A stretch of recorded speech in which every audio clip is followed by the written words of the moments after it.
Hello, you're listening to Otaku Spirit Animecast. My name is Andrew, and I'm joined here with Chris. Yo. Today's episode is a discussional podcast episode. We talk about the news that seems important to us, dive into our community, answer some great questions from our community members, and then say goodbye. So how was the last couple weeks, Chris? Making it. Making it? Anything fun happening? I don't know. Besides some exciting news that we're going to be getting into? It's been a big blur. A lot of work. A lot of work, waifu game, and Genshin, I'm assuming. No Genshin. I've been breaking on that for right now. Yeah, I missed my dailies yesterday. That's how bad something else got. Been playing Elden Ring. That's been a lot of fun. And streaming that one, that's been a lot of fun too. So if you have not already, twitch.tv/otakuspirited is where we're at. Definitely give us a follow over there because it's been a lot of fun streaming and talking to people and them watching me get my butt kicked in Elden Ring because it's my first Souls game. So it's a learning curve and extremely frustrating, but gosh, and it's very addicting. It's very addicting. I mean, because it's like one of those aspects of there's so much to look at and so much to do that it's like overwhelming, but at the same time, again, extremely frustrating playing that game because everything is stupidly punishing and cheap. I watched Andrew go and fight a Titan, kill wolves, and at some point I clicked on there and watched you go and try to take over a carriage. And then you got mad because you looted the trailer, got killed, then went back to go and loot the trailer, and there wasn't anything on there. So my assumption was that because you already looted it, and even though you died, you didn't have to loot it again. But I guess I missed looting it the first time because that's what my assumption was. But yeah, you actually, if you go back in your stream, you can actually see your character lift up the lid on the carriage when you opened up the treasure chest, and then you got attacked and you ran away. Right, but did it? Because you have to open it and then you have to loot it. And I think when I opened it, I went to hit the prompt to loot it, but it was grayed out because I got attacked. I just seen you open up the chest, so I assumed that's what I seen too. So I don't know. Maybe it poofed. I don't know. I've given up on that chest at this point. I do know that you can. It didn't look like you gave up on it. You went back to those guys several times. At this point. Yeah. Well, that was when you were actually doing that. Yeah, that was a lot of fun points in there. Like when I posted on Twitter, I was fighting some random dudes, and suddenly this ram from like a mile away decided that he wanted to join in and attack me, and I'm like, what in the world is this ram fighting me for? Somebody had tweeted back saying it's because they were jealous of Ram. I'm like, well, then you tell Ram that. Ram. Funny. I get it. But yeah, that's been a lot of fun. I've been enjoying that. We're pretty close to affiliate on Twitter or Twitch, so that's fantastic. So again, make sure to support us on there if you can, if you have time to watch the streams. Like I said, it's a lot of fun. But yeah, we'll see. We'll see how long that's going to take me to really kind of. I'm curious at this point if I'm just going to get tired of it, or like, because there's a feeling that like it's a beautiful game. It's got so much in it, so much customization, so much to do. But it also has that feeling of like I spend a lot of time in it and I don't feel like I've accomplished anything. It's got that feeling going for it. I think that was the same feeling I had with Skyrim. Yeah, definitely. Skyrim had that feeling. Pretty much all the open world games. Well, no, because like I think certain games, like I did Far Cry 3, and it felt like I was completing things. It felt like I was getting upgrades. It felt like I was improving. Whereas this one, unless I look up a guide to find out where there's something specific I can farm, I don't feel like I get anywhere. And that's a sad feeling, is if you don't know where things are at, you just feel like you're just wandering and it doesn't tell you anything. Like that game literally tells you nothing, and you're just supposed to figure things out, which is you can say is fun, but at the same time, when you wander again for 5 hours and realize your character is nowhere better than it was when you first started, it's a bad feeling. Like it's a seriously bad feeling. But other than that, yeah, it's been fun. A lot of the randomness is pretty fun. The bosses are super cheap, and they punish you because they know what you're doing. They know when you're pressing a direction. They know when you hit your potions, and they always punish you for everything you do, which is super cheap, but that's been in video games for a long time. It's just they've learned how to hide it a lot better. And plus, with this game, it's literally death when they do punish you, so Yeah. I've seen quite a few massive swords come down and just impale you quite a few You're just times. done. So, Yeah, you're just done. You're dead. And there's so many different attack sequences. You can't really memorize them all. I've yet to figure out a fight where I memorize all of it. I did find the weird spider-looking dude with like 15 arms with swords. There was a sword in each one except for one that had a shield. And it was like, okay, what's the point in the shield? Doesn't need it. They attack so dang aggressively and have zero stamina issues, unlike you. Yeah.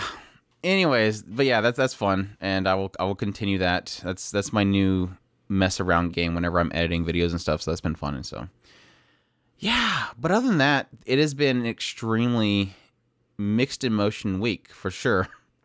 Other than that, yes, this Discord has been a lot of fun too as well. If you have not already, we have a link on otakuspirit.com. There's a link to our Discord. Just go to the socials link, and it's down there. You can just click on it. It's also on my Twitter page, Otaku Spirited. But yeah, been a lot of fun there. Still playing the waifu game. I think it's slowed down a little bit. I think I'm at the point now in that game where I'm just trying to get my 3 stats to 888, 999, 10 to 10, and that's been extremely time consuming to get to. So I don't know. I think at this point I'm just kind of flirting with low level characters. That way I can get items to give to my characters to level them up, which is slow, but that is what it is. But yeah, other than that, it's been fun hanging out with people, talking to them, getting in a voice chat with some people, streaming some stuff together. So yeah, just off and on. But the other kind of exciting thing that this week has kind of happened. There was two extremely exciting pieces of news this week. I know the first one we're probably going to be the most excited to talk about, but yeah, the news that seems important to us. It should be important to you because it's important to us. First bit, they announced the Spice and Wolf, Chris. I know. The 15th anniversary of Spice and Wolf. We had an announcement for the big event they were doing on the 25th, because that's the 15th anniversary, and they said they were going to announce something. And so, of course, we were kind of a little excited, like, okay, what could they pre-announce? What could they be announcing that they're announcing? Like, what would be that significant? They're going to do a reprint? Are they going to do another tome? Are they going to do a cool figure? Or is it going to be another VR game? I went in with expectations it was going to be a VR game, honestly, because I didn't want to be let down. But then, of course, there was I would be happy if it was a continuation anime. And then my pie in the sky was a Fruits Basket remake from the beginning to end, like do a full anime adaptation. So the good news is the announcement was that they are going to be starting up a new anime project. Now, the big question mark here is, well, some sites were reporting it as this is Crunchyroll was reporting it as this is a new project. ANN, I think, was reporting, and a couple other sources were reporting that it was going to be a continuation. This is going to be a third season on. No, Crunchyroll was saying it was a third project, insinuating it was a third season. The tweet that they sent out from their actual account, even Spicy Tales, which is pretty much their production group that does this VR stuff, they were literally saying, this is a completely new anime to be produced. That kind of tells me this is a start over. I hope so. I really do. It deserves it. It really does. Completely new doesn't really say we're going to start a new season. Completely new makes me think that this is a start over. Now, why that's a good thing if it's a start over is there's a couple things there. One, there was a couple things that they kind of changed with the anime adaptation of the light novel. Plus, they also skipped a whole volume in order to complete it the way they did with the 2 seasons. And we technically need to start over for the case of, obviously, there's going to be a visual difference there. And it's kind of hard to get people to watch the first 2 seasons when it looks a little different. Also, there's a lot of inner dialogue that they missed in the adaptation that they could probably fix a little bit. Like I noted before, when I read the light novel, Lawrence is like super in his head their first meeting, and there's a lot of context in there that is kind of missed. But the other big thing is if they start over, there's a really good chance that this is a thing that they're wanting to do a full adaptation, a Fruits Basket kind of thing, which I would be super, super thrilled for.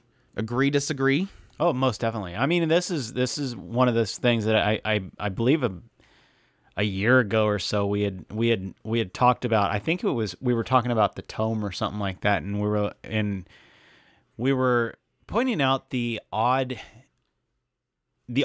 in the fact that these companies, for whatever reason, none of them are basically banking on a remake of Spice and Wolf would be an absolute boon to whoever did it. And the tome, I believe, was a great example of, because didn't they like sell out like 2 times or something like that? There was something they odd had about a print of it, yeah. It was one of those things that's if this doesn't tell you that there is an absolute fandom for this property, I don't know what will. And they need to strike while the iron is hot and get this done, because they're just leaving money on the table. I agree with that, because it's that aspect of it always sells, and there's always products there. Like, of any other, like, the only other one that I can think of is probably Full Metal Alchemist. It's like Full Metal Alchemist to this day, they're still making. They just announced recently they're going to do like 2 new live action films, and it's like that's just a property that just keeps selling. They can just keep making merchandise. They can keep making properties out of it, and it'll keep selling. And it always seemed like Spice and Wolf was another one of those ones. It seemed like every at least 6 months to a year there was a new figure coming out. And it probably kept selling. They're not going to keep making figures unless it just keeps selling. They keep making novels. They have a whole nother series of novels that's coming out, Parchment and Wolf. It's a property that just never goes away. And so you think this is something that can probably make money, or at least keep the awareness up for the product itself, for the reprints, and for, Parchment and Wolf and going on. Yeah, that was my other concern, was like, what if they're going to do an adaptation for Parchment Wolf? That would probably make me really mad, because I'd be like, damn it, now I got to finish reading the light novel, because they're doing the next story, which really is annoying, kind of. But yeah, it's super exciting. I was really what sucked, it was like the announcement point was like going to be at like 2 a.m. in the morning for us, because that would be like evening for Japan. So I was considering staying up just to wait for the announcement to happen. But I'm like, no, because then I'm going to want to wake up the next day and I want to do a recording for a video. And I don't want bloodshot eyes. So I'm just going to set my alarm for 2 a.m. I woke up. I'm literally laying there and I have my phone on my face and I'm scrolling through, going to their PR Twitter. And all of a sudden I just see it. And I'm like, my heart started racing. I'm like, oh, please tell me this is not a dream. I sent a DM to somebody else and I kind of close it. It took me a while to go to sleep. And then I woke up the next day and I'm like, oh, please don't let that be a dream. And I'm looking at Discord. Discord's going crazy. So I'm like, okay, cool. It wasn't a dream. Let's go. Yes. I was excited. And then I finally get cleaned up, turn on the camera, and then it goes, yes. It's like I finally get to yell, like, yes. My dogs are all barking and freaking out. I think this is probably like the most exciting news I think I could ever ask for. Like, there's Spice and Wolf, another adaptation, or at least another season, or a new adaptation. Please, I hope it's a full adaptation, because we don't really have any more information besides that. That statement, completely new anime to be produced. They said they're going to be in more information later. They obviously note that this is something that's going to be down the road. This isn't something like we'll see it fall. This is probably going to be something that's like a summer next year, which is kind of depressing, but it is what it is. But this is probably... I can't think of anything that I wanted more. Like, now that we have this, like, what else? What else is there? Like, I don't know, like... no. I don't know. It'll just be the announcement of Herbs and Wolf. Herbs and Wolf. It'll be the prequel to Spice and Wolf. There you go, Herbalist and Wolf. Atelier and Wolf. Yeah. No, Herbs and Wolf. Because they're going to make an Atelier. Because Herbs and Wolf fits in with the Herbs, Spice, Parchment. Well, why can't it be Skins and Wolf? Because that's what Parchment is. No, Parchment is paper. It's paper, but it's made out of skins. They can make parchment out of things besides leather. It's sheepskin. They can make it. They can make it other ways. Mine showed us that we can make it other ways. Yes, this is true. Jeez, when do you think they make paper? What time period are we thinking that we're setting in? Well, I was just going because you didn't want to use another spice, So because otherwise I would have said Salt and Wolf, and that wouldn't have worked. You get Salt. See, and Fish and Wolf. No, she likes apples. Apples and wolves. Fish. Apples is something that the wolf eats. It's not necessarily they can eat spice too. What are we doing here? I don't know. Where are we? We went off on some random I was tangent. asking what else we wanted besides Spice and Wolf. It's one of those things where we've been complaining about it for so long. We need something new to complain about on a regular basis. Yes, and my complaint would be if we got Herbs and Wolf. I think I remember this. Somebody on Twitter was saying we need. I need to find. I think somebody actually posed that same question of like, now they have this. It's like, what else? What else do we need to fight for? And it's like a Monster remake, I guess, so that at least it's out of licensing hell and everybody can watch it. I think that's the only way that. Please. I think that's the only way we're ever going to get a remake or a release of Monster is if they just redo it. I think that's. I guess the release of Macross finally and a full release of all the Macrosses. That's still kind of up there. I've heard they resolved some stuff, but I haven't seen anything, so nothing's been fixed. Wasn't there something that was in a licensing hell and that we were complaining about recently? Monster? No. Katanagatari? That one, probably. Well, that's not licensed hell. It's just it needs to be rescued. No. I think the only one that's actually in hell is Monster. Isn't there one that's locked by G-Kids or something like that? No, the only ones that I'm aware of is Monster and Macross. Harmony Gold. They kind of screwed up that license pretty badly. But I don't know of any other one that's got that kind of an issue. No, because which one is on Amazon? Which one's on Amazon? Yeah. Everything's been picked up by Sentai. That's what's on Amazon. No, I meant the one. There was one that I thought Macross was the one that went to Amazon. Amazon ended up saving that one. No, they picked up like the original Macross that was on there. But I think they got that through Harmony Gold probably. So that doesn't really fix anything, unless you're talking about the Symphogear, but that was on Amazon maybe that's too. Symphogear, because that was the other one that I was thinking of, and I was like, no, that can't be it. I don't know. I haven't really heard anything on Symphogear. I don't think there's anything wrong with Symphogear, but it was on Amazon during that whole Amazon strike thing. But yeah, I don't know. I guess other than that, probably I was just thinking on a minute ago. Yeah, I'm gonna have to think on it. Like I might have to make it. I did make a video that was talking about like rescue licenses, and yeah, like Katanagatari and Harengu, Monster, Cheeky Angel. A lot of those other ones are still kind of stuck out there. But as for like remakes or just full makes, maybe Claymore doing a readaptation of that, or at least fixing the ending and continuing that would be great, because there's more real fantastic stuff in there. Noragami Continue obviously would be another big one for me, but I would say Berserk, but I mean technically we got a remake of that. That is true. Like a full remake of Berserk properly, not CGI, would probably be the next one that I think people would probably be asking for. Good point. I think that's the main get Mappa to do it. Somebody just give Mappa a whole bunch of money and tell them to stay away from their new CGI studio. And they'd come out and they'd say, you know, we know we just did this, but it was a joke. It really was. It's joke.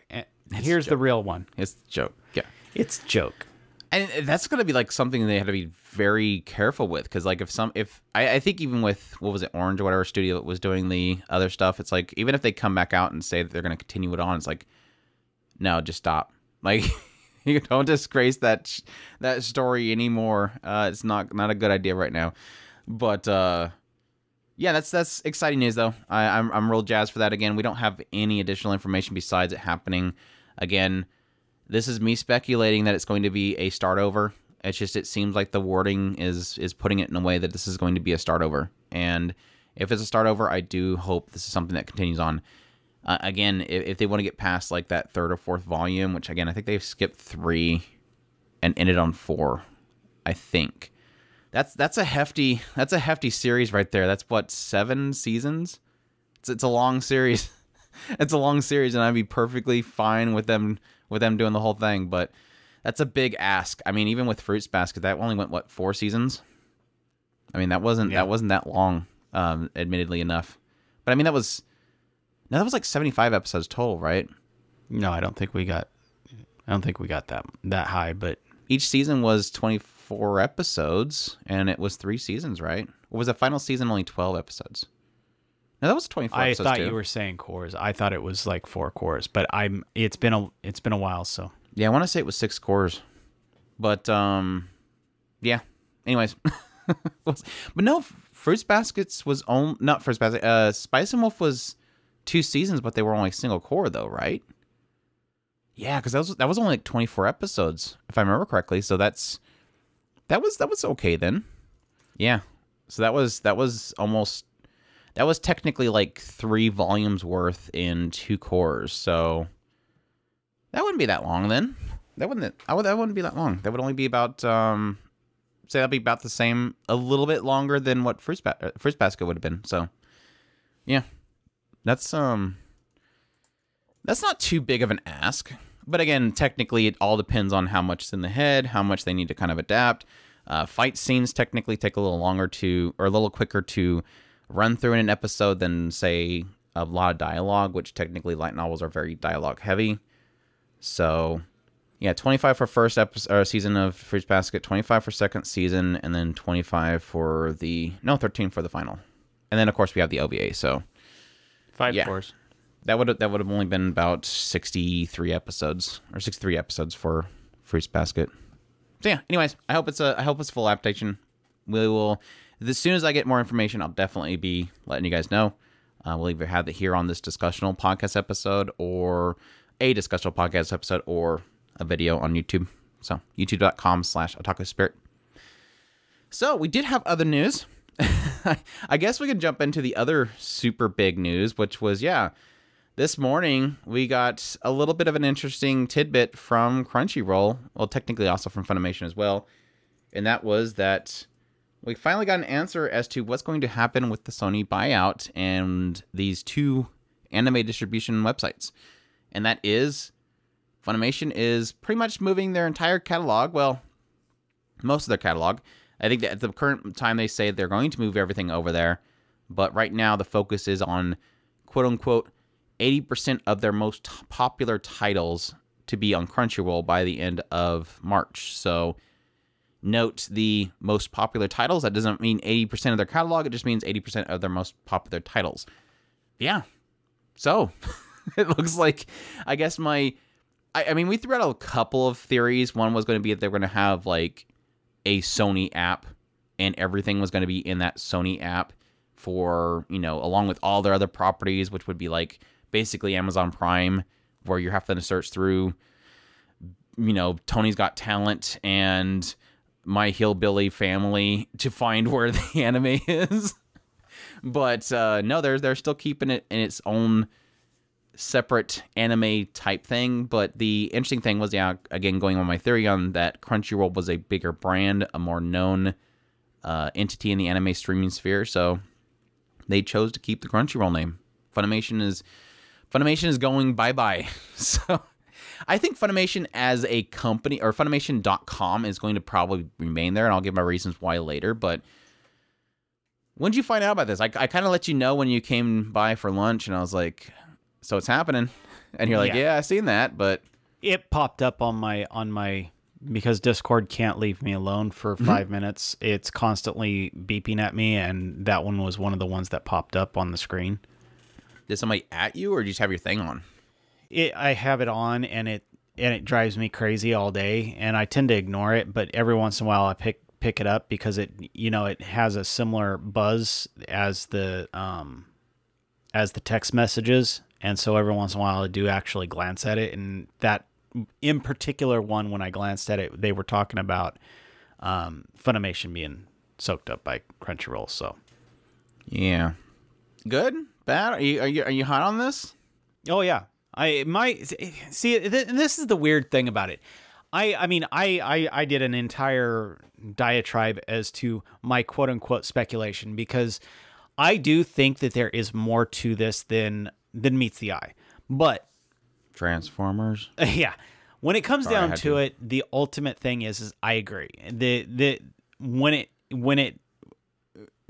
scales were weighed. Let's just put it that way.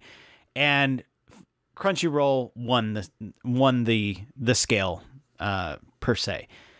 Well, So- we never ever hear Funimation go, we have this many subscribers. Crunchyroll's always like, yeah, we just hit 4 mil. Yeah, we hit 5 mil. You just never hear Funimation gloat. So that kind of makes you, when you don't gloat, there's a reason. That's like World of Warcraft. They used to gloat a lot, and then at some point they stopped gloating. Yeah, I wonder why. Like I said, there's a lot more to this than I. Don't say it again. I'm gonna have to say Transformers again. than we probably perceive. Thank you. But no, like I had mentioned when I was talking to the guys on Discord, I said I would love to be a fly on the wall in these meetings. There is so much going on in this thing that I think it would be fascinating to see what's behind the scenes. And when it comes down to it, I can see that Crunchyroll was the better decision. Now, I do, however, one of our users had asked if I believed that this was this a surprise, and I said yes and no. This early, yes. This early is my surprise. They'd be milking this double dip for a while. I suspected, and this actually goes more into what I was talking about earlier, that there's more going on behind the scenes.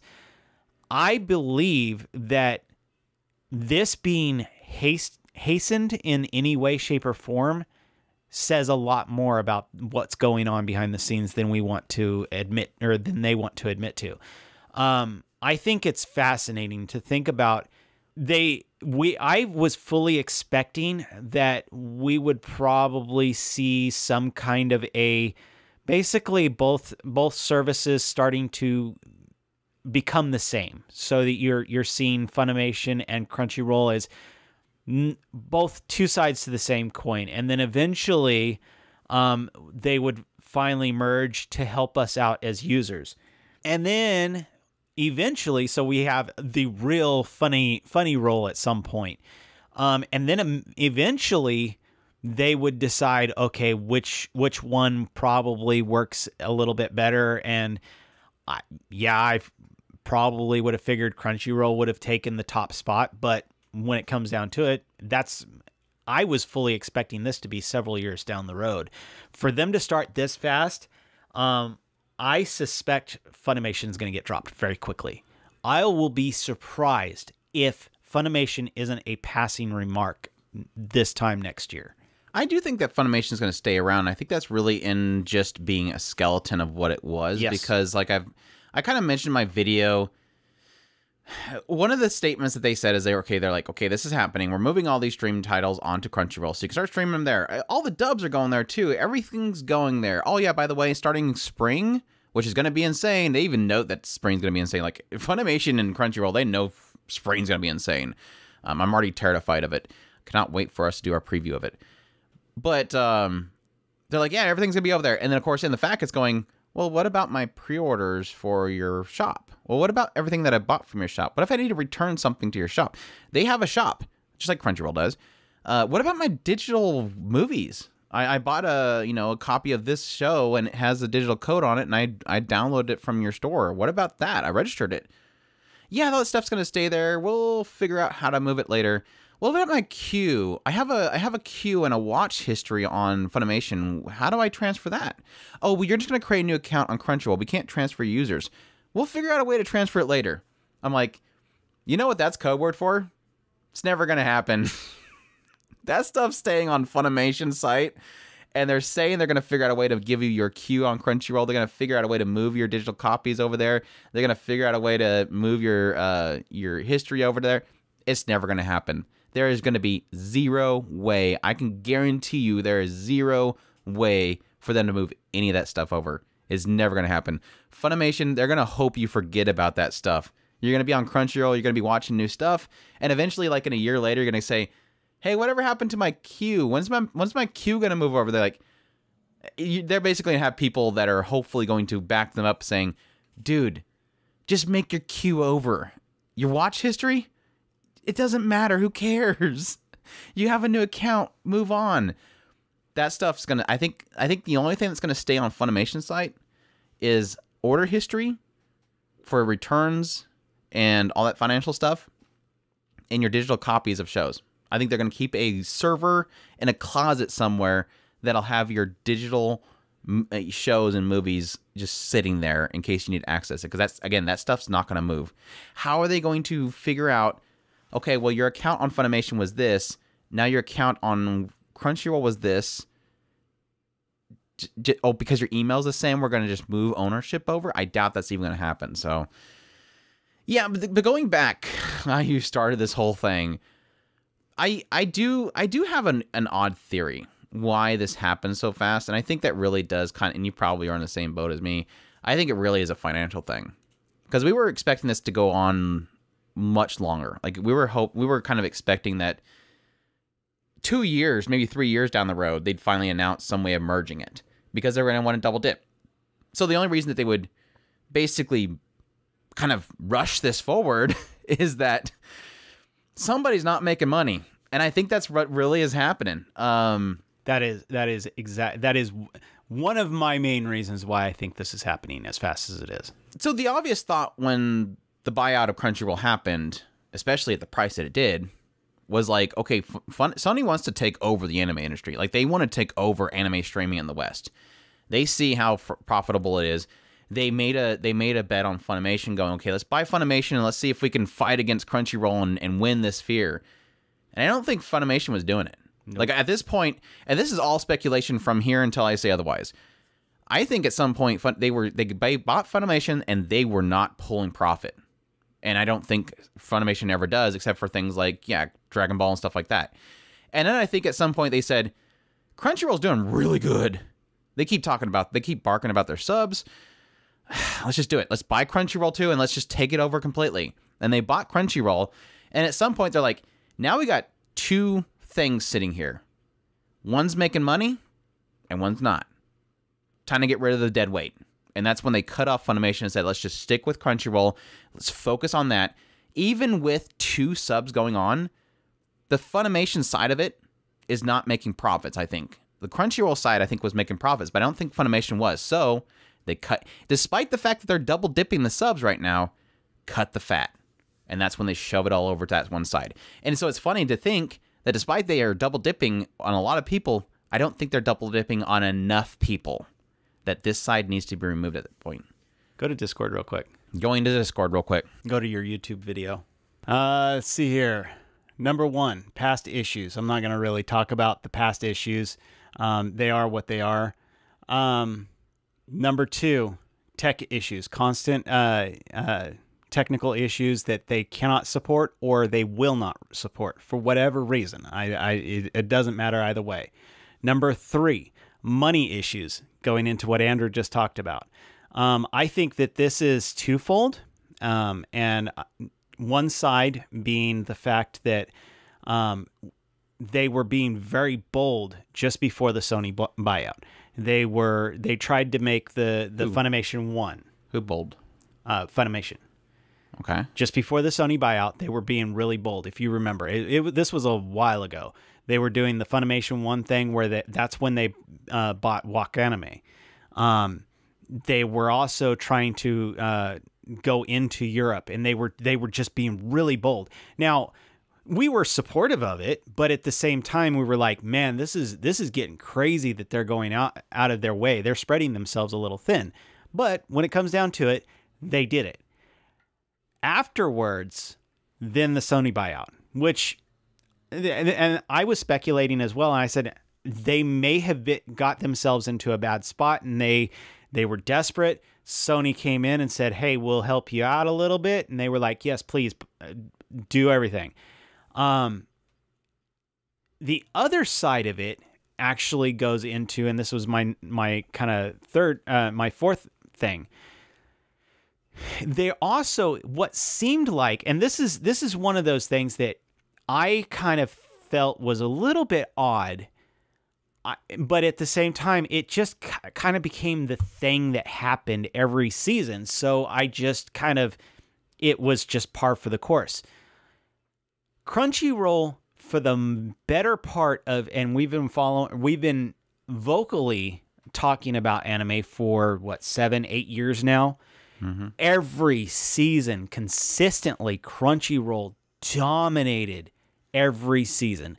I think a couple season where Funimation got that's what crazy. I was getting ready to say is I can only think of maybe 1 or 2 seasons where Funimation like- actually beat Crunchyroll. Especially right before they bought out Crunchyroll. And I think that was a strategic move by Crunchyroll because they knew they were getting bought out and they didn't want to throw a bunch of money into the pot to, you know, basically not put themselves back in the hole before they got the buyout. And I think the other one was when they announced their partnership. I think that there was a time back then that they were doing that as well, or that Funimation won. And when I say one, I'm only talking about numbers game, where this is how many shows per season. The value of season. Yeah. There's a feeling of, as an anime fan for a while there, that there was like a value of each season. Like when Amazon first got into the mix, it was like their value was really low. They had 1, maybe 2 shows a season. Yeah. Their use value to a standard fan is very low, to the point where you don't even want to waste your money subbing, especially when you have to have a Prime and an Amazon Strike account. And then you had like High Die was picking up a few shows. Their value was a little high. But it was always kind of it was always like, you know, like a 70-30 Crunchyroll Funimation, and then that's every now and then Funimation would come up, their value would come up per season. So and it's one of those weird things. This is the thing that I see in this respect is not necessarily whether or not you want to per se look at it from a respect of companies have especially in Japan, and this is from my understanding, I don't know it for a fact, I don't live in Japan, I don't know, but they are very relationship based. So if they have a relationship with a company, they will stick with that relationship through thick and thin, unless you burn that bridge. And this is one of those things that I wonder how much of certain things happen that is a burned bridge, because oddly enough, there is some companies that, and this is one of those things that when they happened, I pointed out this is something that I think is happening behind the scenes, and we're not, because we're talking about Japan, they're not going to come out and flat out tell us what the heck is going on. I thought Daisuke and the YouTube, where a bunch of companies were going to YouTube shortly after Daisuke, because Daisuke was also a very similar situation where they started their own streaming service. They were trying Sunrise. Huh? That was Sunrise mostly. Yeah. And they were trying to get some kind of a way to bridge themselves to the West outside of these main 2 companies. And it was one of those things that I kept pointing out, this is something that's interesting, and I think that we should really start.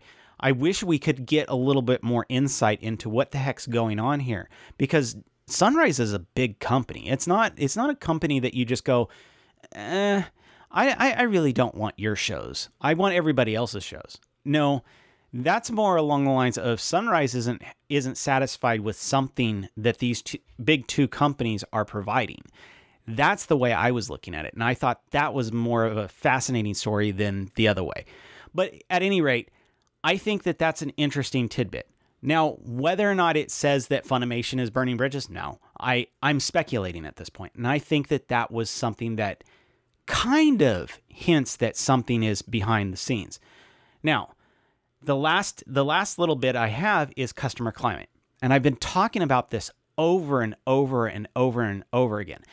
There is a point in which the customers will be pushed to before they start pushing back.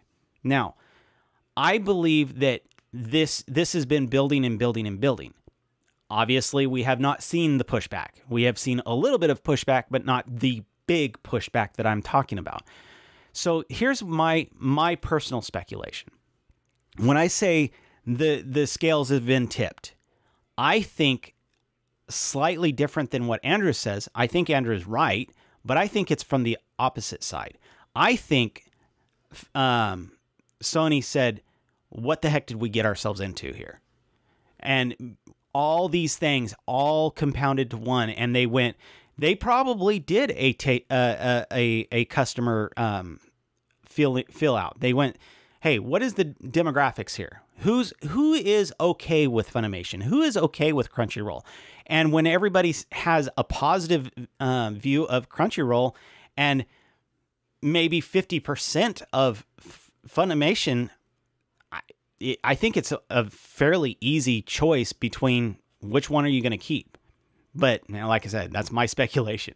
Yeah, I think there's something to be said about a customer feedback versus, but I think there's also something to be said about just raw numbers. And yeah, I know that there's a huge fandom for dubs, and I know that Funimation technically has some of the biggest titles out there, including One Piece and Dragon Ball and all that kind of the big shonens. But at the same time, that a lot of those are available on Crunchyroll as well. And again, that just don't really hear many people talking about Funimation. Yeah, they talk about Crunchyroll. Crunchyroll is the one that always seems to have, for the most part, the bigger catalog, and most people don't really want to have multiple subs.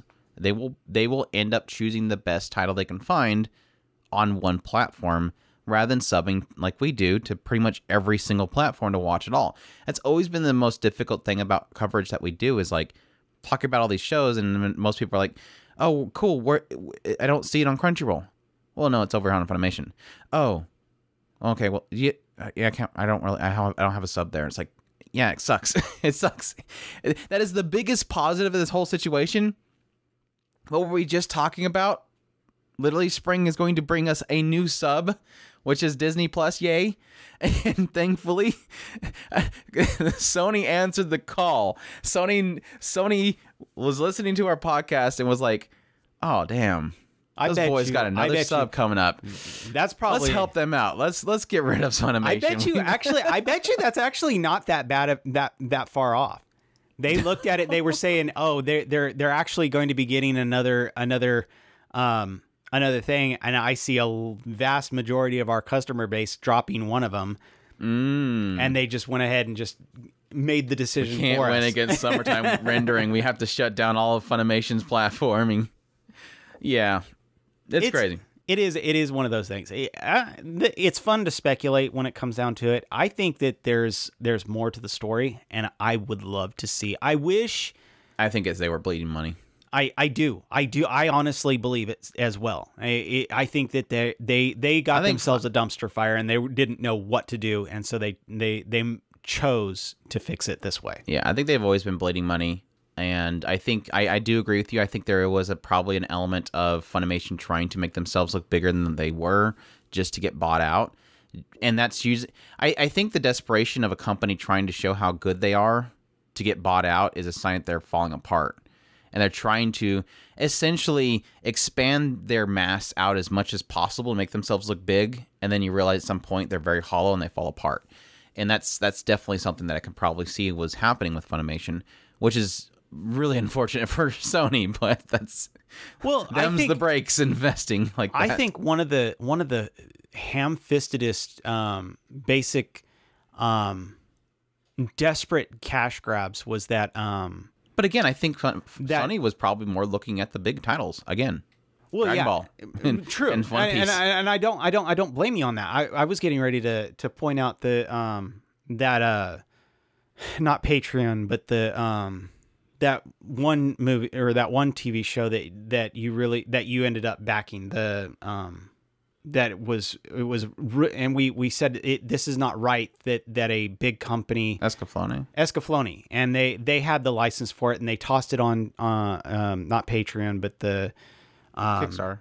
Yeah, Kickstarter, and we said that was a cheap move that they had done that, and it makes sense if you think of it from a good sign they didn't have the money for it. They didn't have the money for it. If you don't have money to redub a show, yeah, you're pretty bad off. And it makes sense if we think of it from the perspective of, rather than think of it, like I said, at the time we couldn't understand why a big or a quote unquote big company would do something like that. Maybe they weren't as big as we thought they were. Maybe they were, like Andrew was saying, they were bleeding money everywhere, and it would make sense. Yeah, playing off of the FOMO of that. Well, and that's just the big sign right there of when you talk about these different things that burn bridges with your actual clientele, your customers. That was one of those big ones. It was the idea of basically playing off of the customer's idea of FOMO, or fear of missing out, to create this idea of, well, if not enough people want this, we need to gauge interest in this, so we're going to do this way. It's not that we can't pay for it ourselves. We don't know if you guys really want it that bad. By the way, all this stuff is exclusive. Oh, by the way, we charged you. Oh, by the way, it's no longer exclusive. Oh, by the way, you can buy it for cheaper on Right Stuff day of release before you even get anybody else gets their product. That's how you burn bridges. That's how you have that idea that people might like other companies a little more than you. And I think that's probably something that's weighed into it. But like I said, I think it was just them hemorrhaging money, which is, again, technically unfortunate. Which does technically lead to the idea that if this is the idea that they're cutting off the fat, that Funimation is literally losing them money, it makes you wonder, where are they going in the future? How many people are going to be losing their jobs around the corner? I really don't see Funimation as a company lasting much longer. That brings up the big question. What's going to happen with dubs? Because we always thought of the idea, well, Crunchyroll will be the subs, Funimation will be the dubs. Well, now we know they're all in one branch now. Yeah. Do you think, here's my question for you, and probably for all of our listeners, and you guys can go onto our Discord once you guys listen to this episode, and you can go into the Animecast podcast area, find where this is at, and reply to it. Where do you guys think dubs are going? Do you think Funimation will be continuing to dub to put dubs on Crunchyroll? Yeah. Or do you think they were going to shut down their dubs? No, Is there a point to keeping that company open when they can easily just have, Sony can easily go to any of the other dubbing companies and have them dub the shows? That is... I honestly, I'm theorizing they're going to shut down their dubbing. I really think they're going to shut down their dubbing. I actually think they will. I can't disagree with you. The only think about it. What is the only thing crucial about keeping their dubs open? It's only for the big three. It's only for the big shonens. Yeah. And again, you don't need to keep a whole company open just to dub that one episode a week. Oh, you have no idea how much they're shutting that down. They are. I think you're right. I'm not saying this in a malicious way, because I know we have a lot of dub listeners. Yeah. And I feel extremely bad. But I just want you guys to prepare yourselves. I honestly, and this is just me and my thought process here, I don't think their dubs are going to continue. I think you'll probably see, at the most, you'll probably see some dubs continuing on into the next season. There may be a sign that Sony is going to go, okay, well, we're going to take all this stuff off your plate. It's like one of those things where Big Dad comes in the room, he sits down, and then he's like, and everybody's like sweating. And he's like, this isn't working out. You guys are just losing too much money. So you can't handle this. So okay. All the shows here. We're gonna have Crunchyroll handle this. Don't worry about stop. Crunchyroll's gonna handle this. Okay, what do you have over here? Okay, the website and everything. Okay, Crunchyroll's gonna handle that. Stop. Okay, what do you do? The dubs. So you guys go. I'll call you later. Dub guy. Let's see if we can make this happen. I'm gonna give you. I'll give you a few weeks and a few months. We'll do one more season, and if enough people click on your version of it, we'll keep you around. That's my theory. We'll keep the website open just so people can access their digital stuff, but the dub thing, we'll keep you around for one more season, and if enough people click on that on Crunchyroll's site, we'll keep you around. I don't think it's going to happen. I think you are right. And this is one of those things that because I didn't even think about the concept of losing the Funimation dubs was not even an inkling in my mind until Andrew actually pointed it out. And I think he's right. It's another one of those assets of why people go to Funimation over Crunchyroll. Yeah. Is the dub. What if Funimation is no longer there? What's the point? Exactly. And I want everybody to actually just think about it from a business standpoint. And as harsh as it is, money talks, period. Okay? When it comes down to it, is there any financial benefit to having Funimation stay open for dubbing only. And remember what Andrew just said. Sony has assets worldwide. They can have any of those assets dub themselves. Why does Funimation have to stay open if their dubs are not financially viable? Now, here's an interesting tidbit. I have been complaining for several years. Funimation is a gatekeeper, and they are not listening to their customer base. Eventually, that customer goodwill will turn against them. If they do not have enough customer goodwill right now, and Sony is looking at them and saying, question, are your dubs making me money? Period. That's all you have to answer. And sadly, I think there's a lot of rumors that there's not really much pay at Funimation. Mm-hmm. So the cross to that is that they could be very efficient cost-wise and do what they're doing. But again, it goes back to the idea of, is it better to just shut down the doors and pay another company to do it? Or is it financially, good for and this also really brings into question what Sony's future is for their anime branch. The sign that it's going to Crunchyroll shows me that Sony wants it to be its own thing remaining. This is actually a good sign in that regard.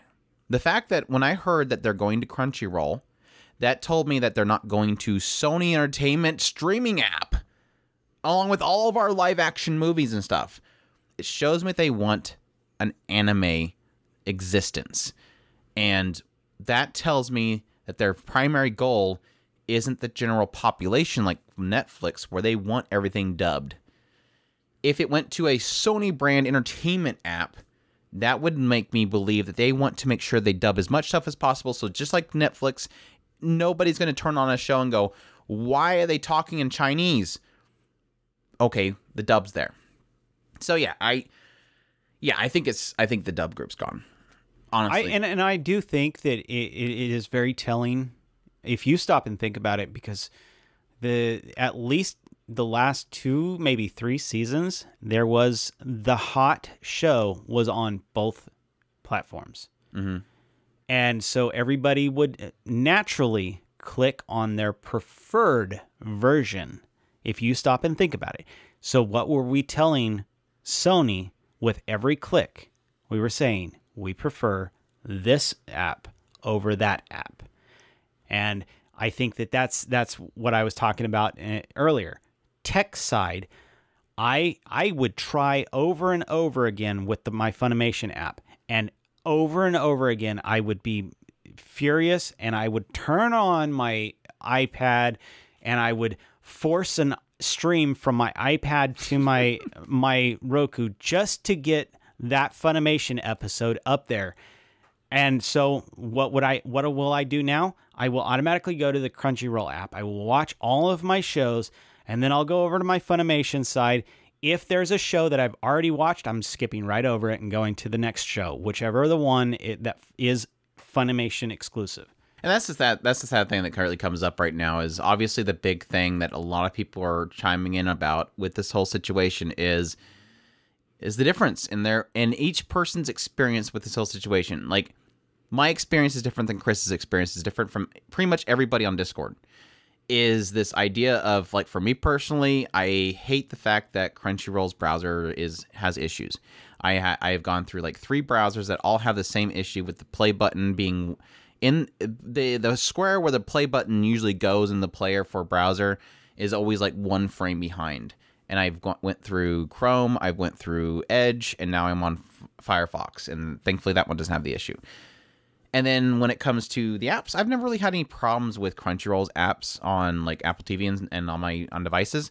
I have a problem with how much it seems like their encoding is super bulky. So it seems like there's a lot of buffer issues, especially with like cellular. I've heard a lot of other people confirm that. It seems like Crunchyroll's encoding is not good, so it's really heavy, and that's why a lot of devices can't play Crunchyroll. Versus Funimation, yeah, technically on their apps, it fires right up. But navigating their apps on Funimation sucks. So, and then you have like the whole queue issue on the browser on Funimation is stupid, and half the time their thumbnails are broken. We've had what Slow Loop has been Police in a Pod's thumbnail for like two weeks straight. And then you have like when Wonder Egg Predator came out, they set the episode length to 23 minutes when it was supposed to be an hour-long episode, so it didn't play the entire episode. We of course have issues with Crunchyroll, and this is like my biggest concern right now. There's obviously issues on Crunchyroll with server capacity, so the experience is always different for everybody. And so yeah, the big concern that everybody have right now is, okay, this sucks because I have a lot of terrible experience with Crunchyroll's products. And the scary thing about that is because of the buyout, we warned this. This is what we were warning early on. The big problem with the buyout originally was lack of competition. And so now it's all going to be under one Crunchyroll. You guys better be keeping very vocal on a regular basis. Keep them in check, because do not let Crunchyroll get lazy, because that's what happens when they don't have competition. And right now, Crunchyroll's no longer going to have competition. Don't call Netflix competition. Don't call Disney Plus competition. Don't even dare call High Dive competition.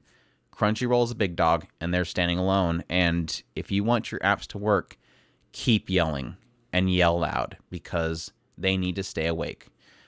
But yeah, that goes back to my biggest concern that I have with this whole situation is capacity.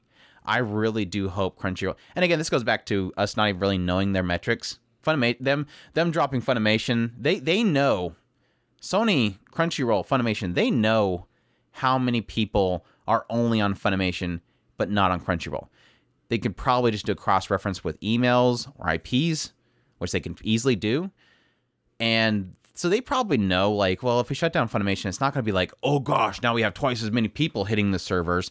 It's probably going to be at the most like a fraction. We're talking probably like 5% people weren't on Crunchyroll, and now they're going to be on Crunchyroll. But it still has me concerned with, again, the whole monopoly aspect is if they're going to keep up with service, because like I seen with Rankin and Kings last week. Well, I see it with every single big show that drops on Funimation or on Crunchyroll. When you go to their site, it breaks. It's like immediately, like the moment that show drops, and it was like 11:25 last week for Rankin and Kings, boom, I'm getting logged out. I can't stay logged in, and I log in like 8 times, boom, they ban me from Cloudflare. Yeah, oof. Please get your crap together, Crunchyroll. And again, don't lax, but it's a lot of crazy stuff. I haven't even hit this outline for this whole news bit because we were just going on, and I love it, so it's perfectly fine. But no, the rest of the information to give you guys, yes, Funimation is getting absorbed by Crunchyroll, basically. Well, so far what they're saying is that they're moving all their stuff to Crunchyroll, and they're even saying specifically, starting spring, go to Crunchyroll. They're not going to get any new shows in spring. It's all going to be on Crunchyroll. Sub to Crunchyroll. Anybody that's currently on, what was it, anime, what was it called? What was that the service that I don't know what the name of it is? Wakaname? Wakaname. It's Wakaname. Waka It's Nims. I think it's Wakanim. I think it's Australia. It's Wakanim. It's Wakanim. Waka. Anyways, anybody on those platforms are going to get an email saying, basically, welcome to the Crunchyroll. And if you do not have a Crunchyroll account already, they give you 60 days free, which is great. I think that's cool. Again, because I think it's a good thing, because they're not going to be an issue until spring, and you're going to need a Crunchyroll account at that point if you want to keep watching stuff. They haven't said specifically, but my assumption is that anywhere where they have Funimation but they don't have Crunchyroll, I think they're just going to have a brand change. I don't see it being like, okay, suddenly out of nowhere, a Crunchyroll building pops up in this region and suddenly Funimation shuts down. I think they're just going to rebrand any region where Crunchyroll is not and Funimation is at. But anywhere where there's Crunchyroll, it's just really just them moving all their assets to Crunchyroll so it's available there. Again, I hope that means that other regions where Funimation was the only thing there. They still stay open and people can still access stuff. It's not going to change, meaning that everything that's on Crunchyroll is going to be available to all regions. I would probably still assume that anything that was not licensed in your region is not going to be licensed either. So that's unfortunate, but just want to keep that clear for people. The fact site on Funimation did describe a couple things that was including the aspect of your history queue. Digital copies are not going to be transferred over. They're working on something. Don't hold your breath. Please don't hold your breath. I would expect that not to happen. Price changes. They didn't state anything. No information about pricing changes in the future. Currently, it just seems like everything's going to stay the same. I just want people to know, expect price changes. Again, it goes back to, and this is the only, my whole theory on the idea that this was them cutting dead weight makes me believe that there's a possibility they'll keep the pricing the same. But if Funimation keeps going with their dubs, definitely expect prices to go up. I would assume that by the end of the year, what you'll see is like $1, maybe $2 bump up by them saying we've expanded our library like crazy. We're giving everybody dubs like they asked for it, and now we want $2 more every year or every month. I would expect that. But again, if the whole idea of them cutting dead weight and if their dubs go away and Funimation disappears and you start hearing about layoffs, unfortunately, I would expect the price to hopefully hold. That's my hope. But I would expect it. I would lean towards cutting dead weight. Mostly because we already pretty much have dubs on Crunchyroll. And yeah, because they're Funimation's dubs. Not all of them. Anything before the buyout, yes, was from other companies, but for the most part, it's all... I mean, yeah, there's like Sentai Filmworks stuff that's on there. If there was a movie or something they got a hold of that was done through another company. But for the most part, it's Funimation's. All right. Unless you have examples. No, I've seen dubs, and I don't think all of those dubs are. Yeah, they're not all. That's for sure. That's the other thing. I hope with this, and that's why. The sad thing is, it's like the proof sign that they're not used to dubs. Please, Crunchyroll, you need to figure out a situation with your dub thing real quick. Making a new season out of your dubs is getting real tiresome, and that's going to only get worse when we're getting flooded with new stuff right now. I got into a random side tangent. I had said that my biggest beef with Crunchyroll, because Chris's notes for this podcast is the Discord chat. Yeah, I actually got a kick out of it because of the fact that you're bringing up that point, and is my Y'all biggest went beef crazy on there too. Outside of my general translation issues with but that's just a translation issue that we've talked about to death. My biggest beef with Crunchyroll, because I generally don't have a lot of problems with Crunchyroll, is exactly that. The way that they handle their dubs is just god awful. You get I go into a show and there's 25 seasons. There's not 25 seasons of this show, so I've got to go through the entire list, and the way it shows on my screen. Keep on them, people, or it will never, ever be fixed. Monopoly. And the problem with my screen is the way that it displays it. All it shows is the title of the show. And then... Yeah, it's not long enough to put that parentheses German or something like that. Parentheses... and then it's like, okay, well, I don't know. And so I have to actually go to that and select it so that the screen will start doing the marquee thing, and eventually it'll get around to Portuguese dub. Okay, that's not the season I want. Wait for the marquee.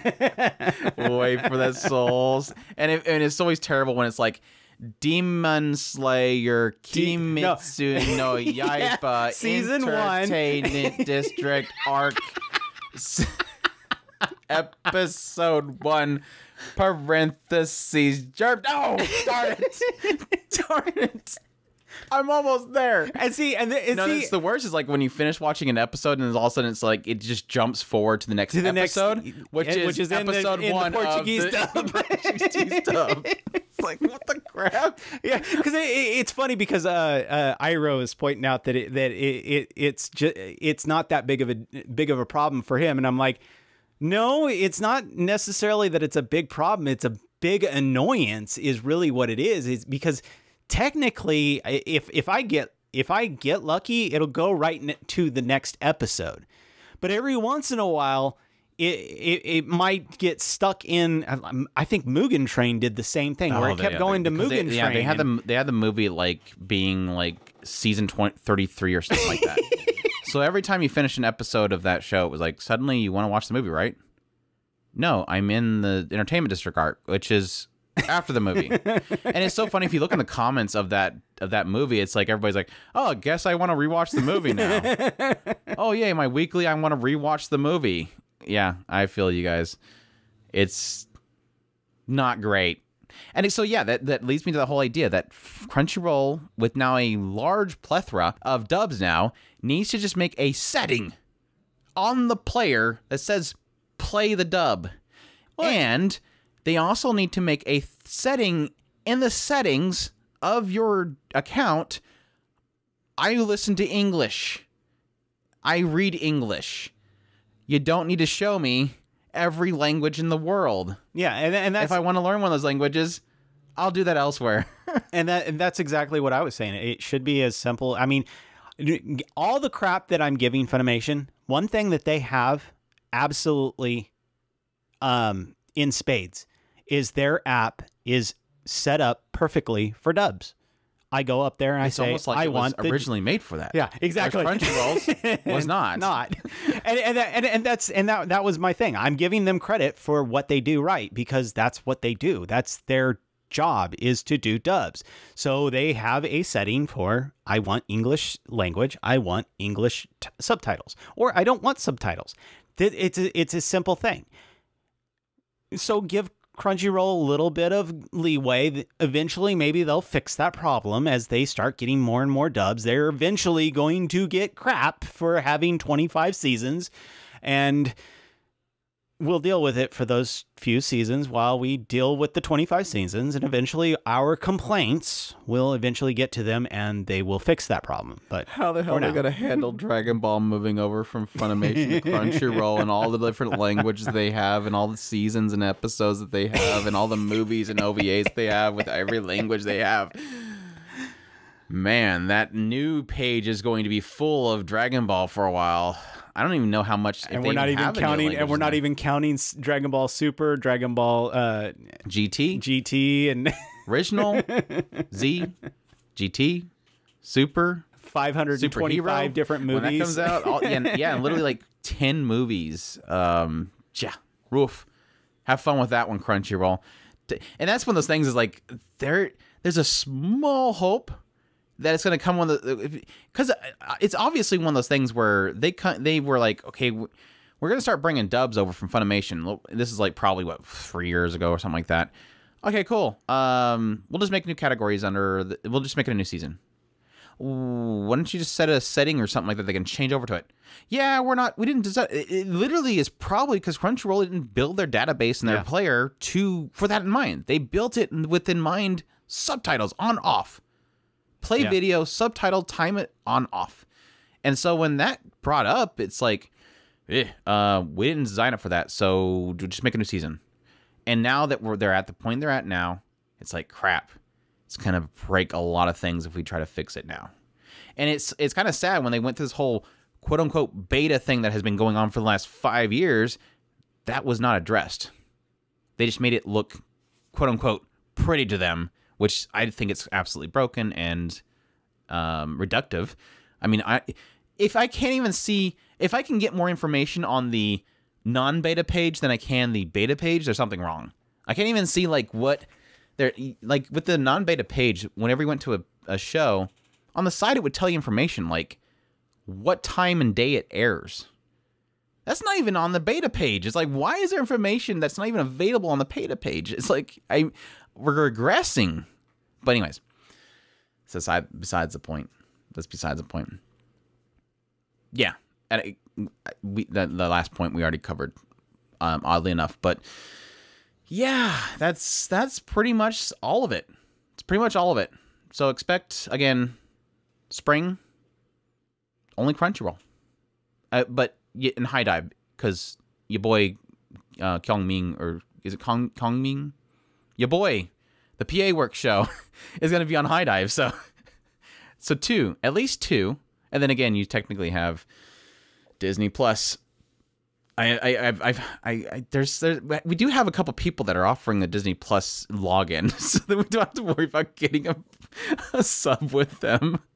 I'm not looking forward to it. Maybe just borrow it for a week and watch all the episodes. But I don't know. I have a deep. I just don't want to touch Disney, like through and through. I just don't want to touch Disney. That's just my problem, my own problem. You don't have to have the same problem as me. So yeah, we have other news. We just cut off right here and just make this the pretty much Funimation episode. I don't see why we can't. Anyways, we have a couple more things though. But yeah, other news.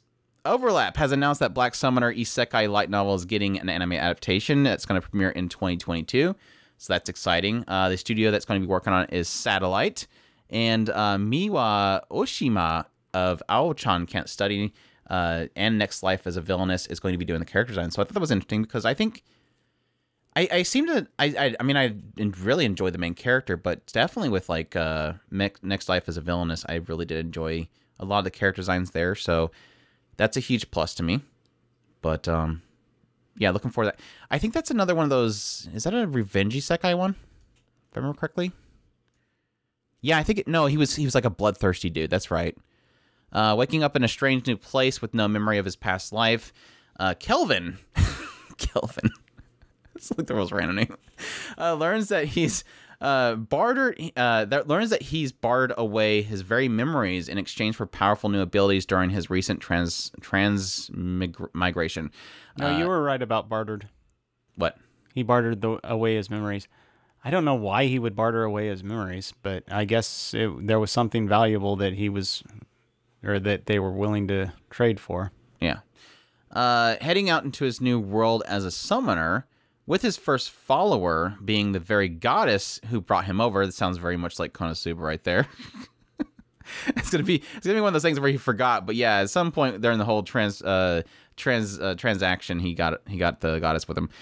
Kelvin begins his new life as an adventurer, and it's not long before he discovers his hidden disposition as a battle junkie.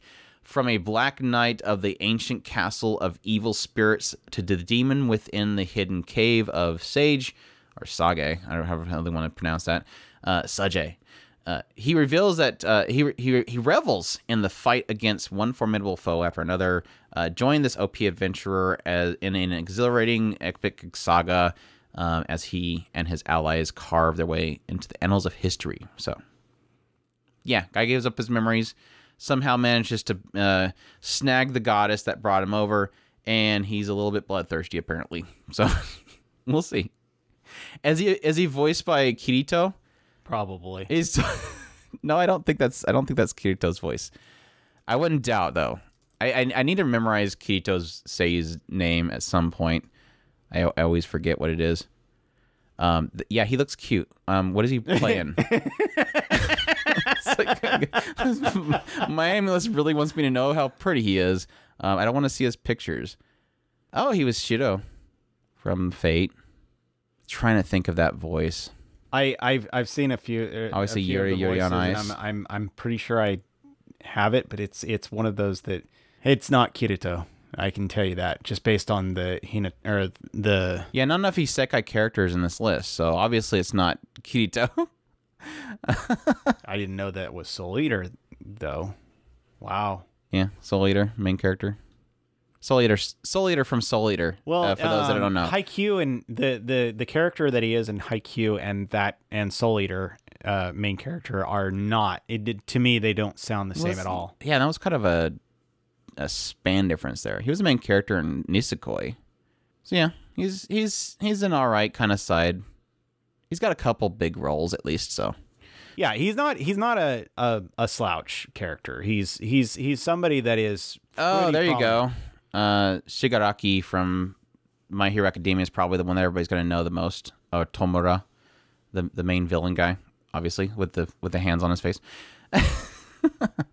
That's probably the one that most people are gonna know him by. But anyways, interesting. So we'll see how that turns out. So he can pull off the crazy character when he wants to. Yes. Hopefully. That makes sense. So moving on, we have Studio Mappa. This is what I was kind of joking about earlier. Studio Mappa has announced they are establishing a new CGI studio in Osaka. This studio is focused on 3D CGI, of course, background art, photography, finishing, editing, and design. So, yeah. The company established a studio in Osaka so that its creators and students who live in the Kansai region who do not wish to leave their hometowns can still work in the anime industry. How nice. They're doing people favors. Anyways. Yeah, this is I don't know, if you're going to use CGI, I guess you use your own studios. I'm indifferent about this news, so we'll see.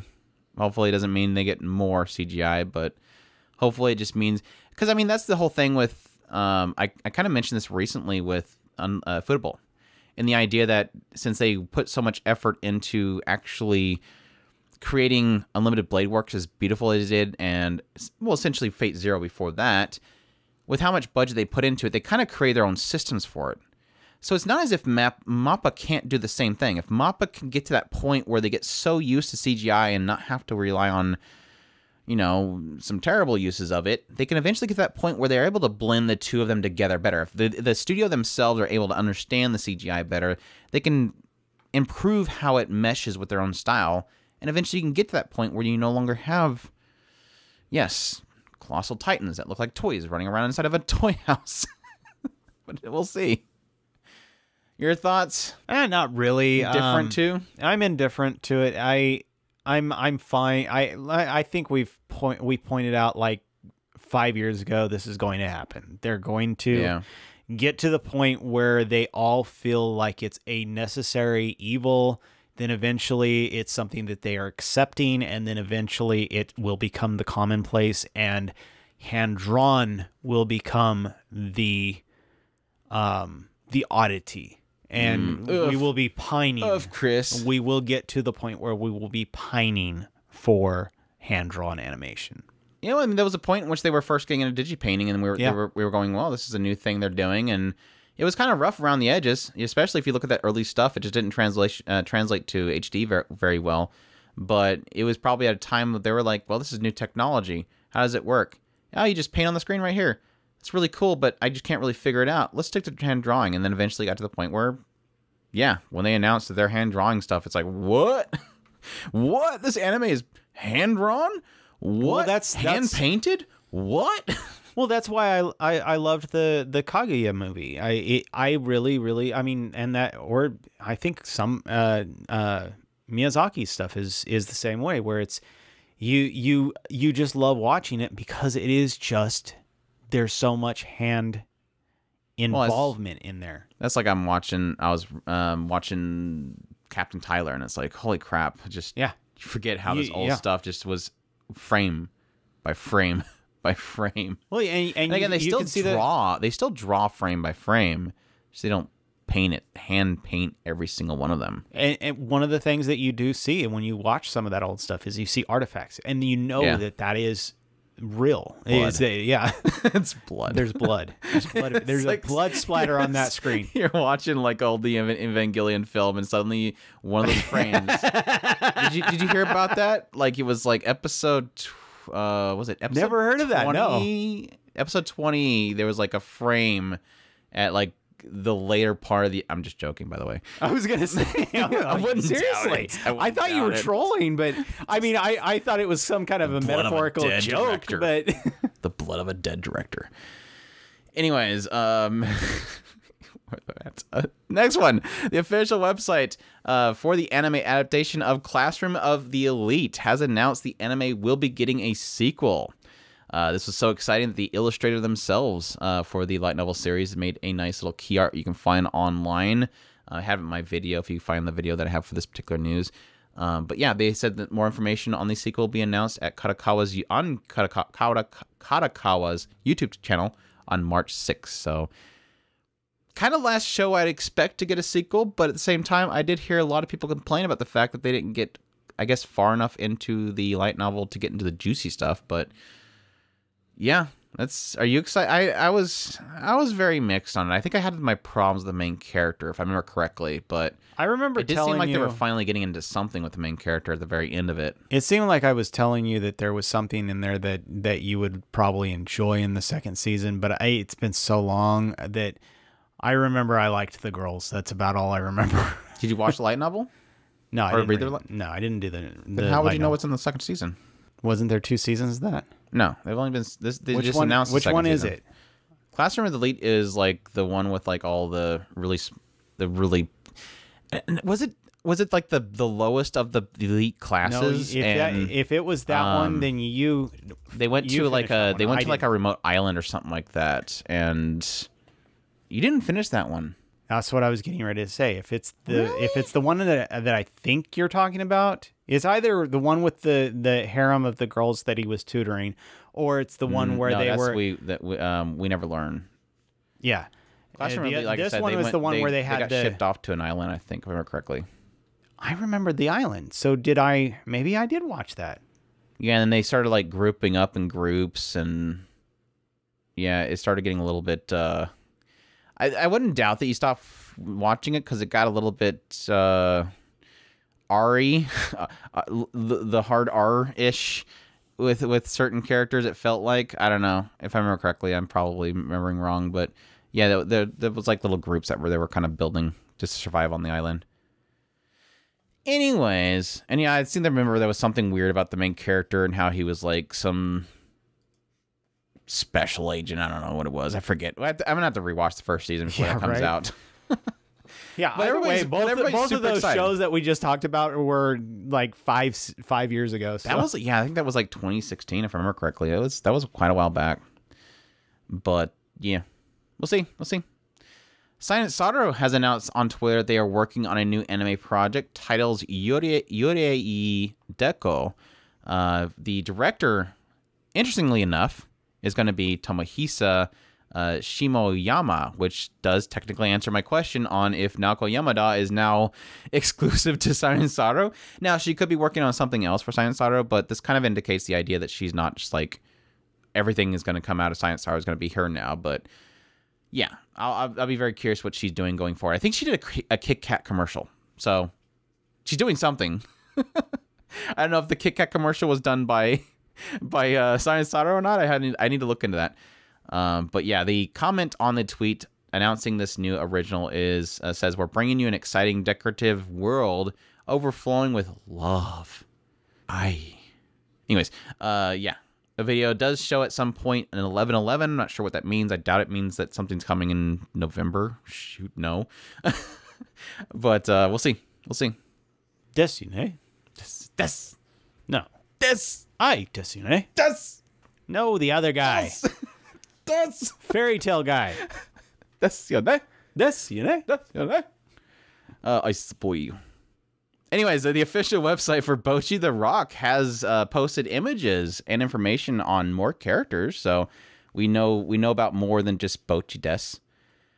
This includes Rui Yamada, a cool and independent student who plays, I said bass on my video, and I got made fun of. Bass. So it's spelled the same way. Blame the English language. I get nervous on the camera. Anyways. This is being voiced by Saku Mizuno, who has done Rena from Selection Project, so the long-haired, cranky girl. See how that turns out.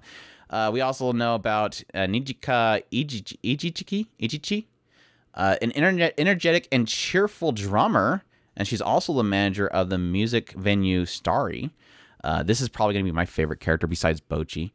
But anyways, she's because twin tails, twin tail blonde, and she's voiced by Sayumi Suzushiro, who is Kei Shirogane from Kaguya-sama Love is War, and Kurenai from 86. Giving you a hint, she looks a little too smiley to be a tsundere. So she's not gonna be a tsundere. Just putting that one off to the side right now. You got your twin tails and you got your blonde. You do not have your tsundere. Yeah, Shirogane from Kaguya-sama. There you go. So I'm sure I'm going to enjoy her. And yes, we already knew about Hitori Bochi-chan Goto, who is voiced by Yoshino Aoyama, who's pretty much only done just like Yoshino from Wake Up Girls, so she's fairly new.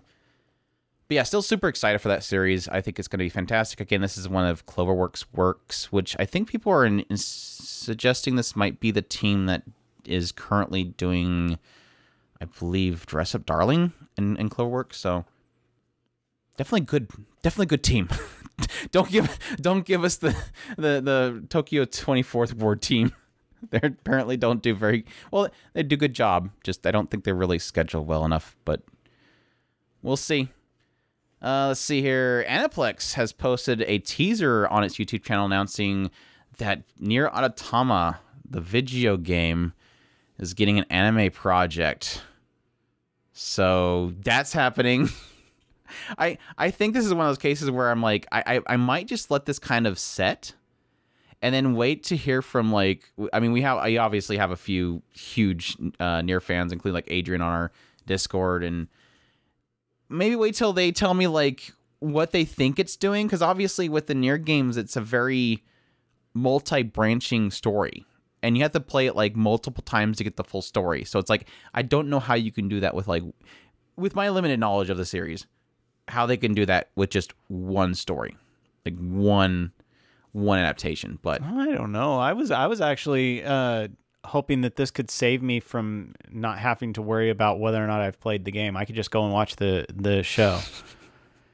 Oh, I'm gonna get in so much trouble for saying that, though. Multi-branching stories just don't work out in anime. This is true. And then in a lot of cases, they'll either like choose like one route and just adapt that and just say, this is for the fans, so we don't really expect you to really understand it. But the fans just, I think like Persona 5 did that to an extent. I mean, then you have cases like Rewrite where they just kind of just do their own thing. I don't know. We'll see. There was the other one that was like this last week of anime was fantastic. Again, Spice and Wolf, and yeah, like just before then we learned about Tokyo Mew Mew anime getting a trailer, which I'm really happy about this, because this whole situation with Tokyo Mew Mew is like one of those situations where when I heard about it getting a new anime adaptation, I was like, okay, yeah, sure, I'll believe it when I see it. And then like, yeah, it's happening, it's coming out this time, and I'm like, yeah, we'll see. And then finally now they have like an actual trailer and they're like, it's coming in July. I'm like, let me see. And now I'm like, okay, sweet. It's coming. It's finally coming. I'm pumped because, yeah, for those that don't know, Andrew's like, Tokyo Mew Mew was my jam. It was like, yes, Cardcaptor Sakura technically is my favorite magical girl of all time. It's like in the vein of like Sailor Moon wasn't my thing. I enjoyed it, but it wasn't really my thing. Tokyo Mew Mew was my thing. Cardcaptor Sakura was my thing. And I think like Tokyo Mew Mew was like in a yes, obviously cat girl and animal girls. Is their transformation as different animals. But it was like one of those things where I think technically with Mew Mew, it almost felt like it was more romantic as well. It was more of a focus was the romance, but I could be misremembering, but I really enjoyed it. It was my jam at the time, and I'm really looking forward to seeing it again reanimated, and hopefully yes, kind of similar to Sailor Moon and all those other types of readaptations and stuff, is give a little bit of a facelift to the story. Obviously, we don't want like a very episodic old feel to it. Hopefully, we can see like a little bit of improvement into the pacing and stuff like that with it. So, yeah, well, technically, I got my Sailor Moon crystal, so I guess you can have your Tokyo Mew Mew. I get my Tokyo Mew Mew. No, I got my Cardcaptor Sakura clear card that didn't really work out too well. It is one of those that I loved Tokyo Mew Mew back in the day, so it is nice to get it here again so that we can watch it. But yeah. I'm excited. Let's see here. The final chapter of Fire Force has been released, and it kind of created a little confusion because, yeah, the editor's note at the end said, look forward to Atsushi Okubo's next work, which is a little bit contrary to what we kind of got from Okubo themselves, saying that they were working on finishing the Fire Force manga like it was like 2 years ago. And he kind of said at that time that was going to be his last manga. So the editor's note's a little bit contrary to what Okubo said.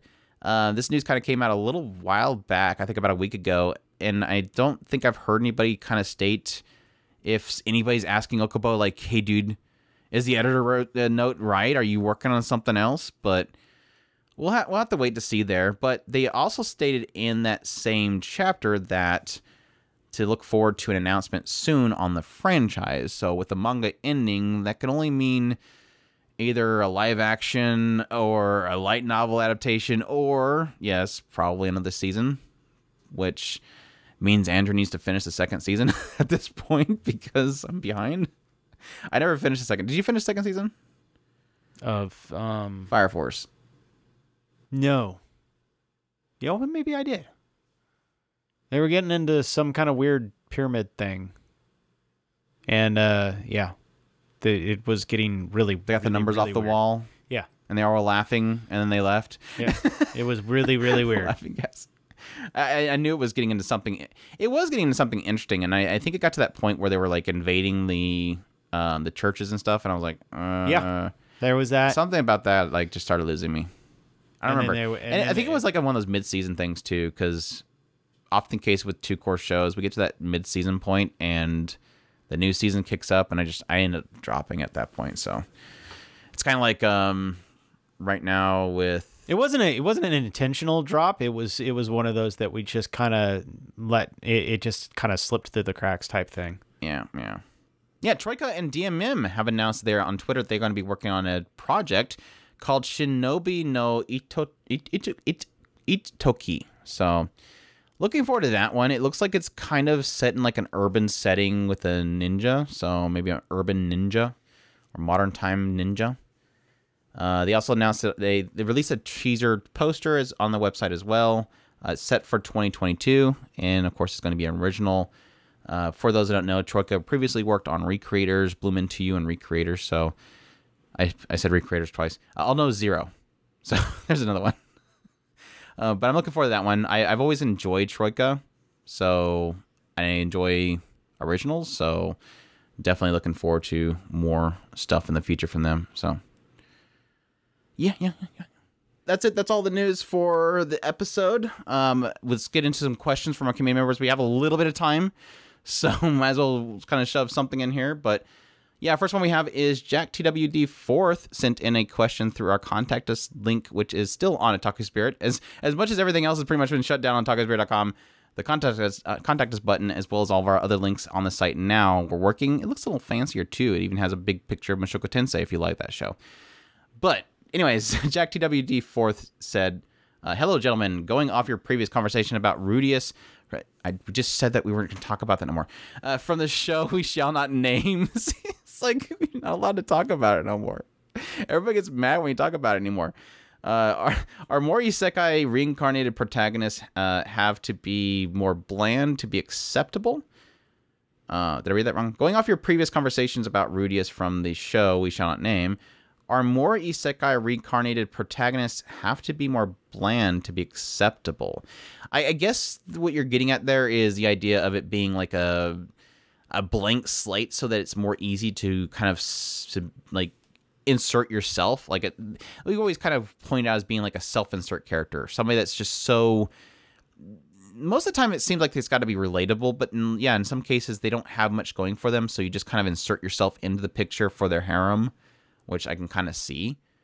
I find those types have already been done, and their stories don't seem to hit the mark for me.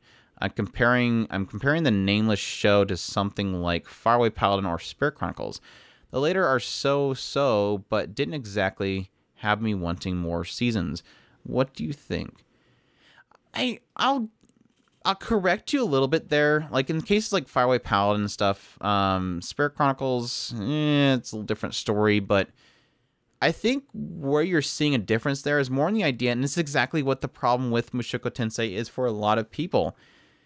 Rudeus is extremely memorable, and he seems like he has a lot going in his character because he's so super flawed, and there's so much for us to pick at. I think there's something to be said about a character having so many issues. They seem like they have a lot going from them. where I think that a lot of writing is trying to create a character that doesn't have anything in it that will make them offensive to the reader. I think the writer was going for something different with Rudeus. He was going for, this is a person at his lowest and his lowest, and he's kind of a person you don't like. And eventually, hopefully, he'll get to a point where it seems like he fixes that, and it makes it more impactful. Whereas all the other characters, let's just make it bland as a character as possible. That way he doesn't do anything that makes somebody go, whoa, I hate this main character. Close the book. Is it possible, and this is purely just a throw out there question, is it possible to make a character too relatable? It's different for each person, really, technically. But I think that's the idea of making it very generic, is that it's more relatable to more people. No, I'm going the opposite direction. Rudeus is not, and I'm not saying that you can see yourself in Rudeus, because I know that the way that I'm going to word this, it's going to sound like that's what I'm saying. One of the things of a well-written character is that you want them to be relatable, and at the same, mostly because you want to be able to understand the thought process of that character. Now, one of the problems that Rudeus has is that his decision making makes people cringe in a lot of ways. And so in a lot of ways, and what I do love about Rudeus is that he's so well written.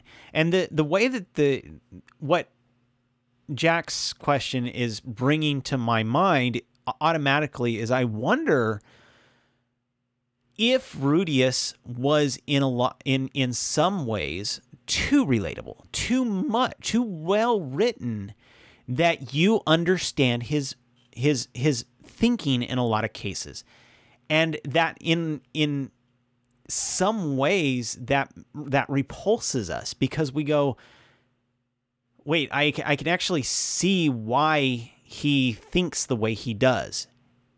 And so you kind of do this. Are you talking about projection, Chris? No, I'm definitely not saying that. That's the thing I always laugh about whenever it's something like that. It's like when somebody points out and goes, "Oh my gosh, that's crazy that it's making that out to be like it's a good thing," and it's like, "Oh, that was good to you."